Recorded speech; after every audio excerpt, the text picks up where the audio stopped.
Okay, example 5. So in example 5, personally, I think this is a tougher type of problem. I think that proofs that deal with parallel lines, they pose a challenge because then you have to think of all of the types of angles that can get created by parallel lines in a transversal. You know, alternate interior, alternate exterior, same side interior, same side exterior, vertical angles, all kinds of stuff. Well, not necessarily vertical angles. That's created by any two lines crossing. Anyway, always start with the easiest step.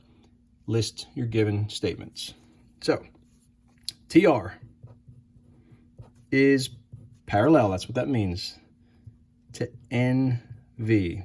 Line TR parallel to NV. How do we know? It is given. So here's how we mark parallel lines. TR, NV, you put an arrow on the line, not at the end of it. All right, on the line, put an arrow. Okay. TR is also congruent to NV. How do we know? It's given. So we want to go back up there and put a single tick mark on it as well. So they're parallel and they're congruent. Nothing else to write that's given. So now we got to start figuring out, well, what can we mark or list or prove on our own? They are sharing, these two triangles are sharing a common side.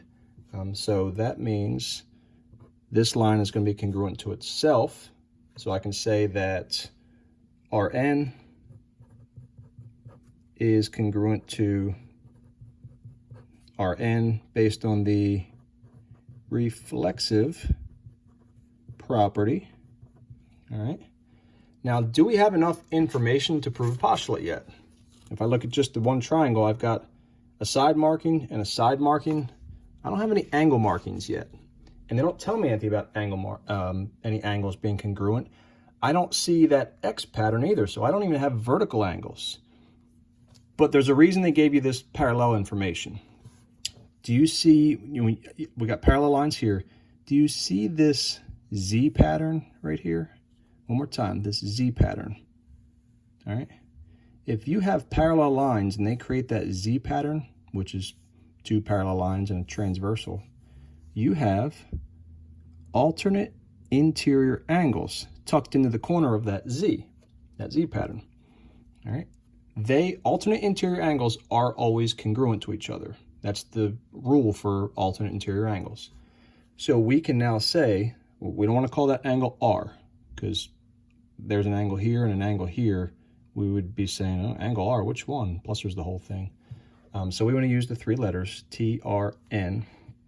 Angle TRN is congruent to angle, and I'll go in the same order here, the same pattern, VNR, based on alternate interior angles. We know that they're congruent because they're alternate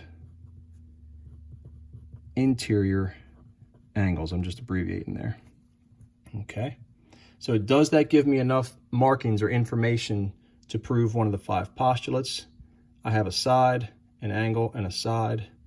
Same thing here, side, angle, side. So yes, we can finally say that triangle TRN is congruent to triangle VNR by side, angle, side. I know we did a lot of side, angle, side. They're not all going to be side, angle, side. And just, I guess out of dumb luck, that's what it was.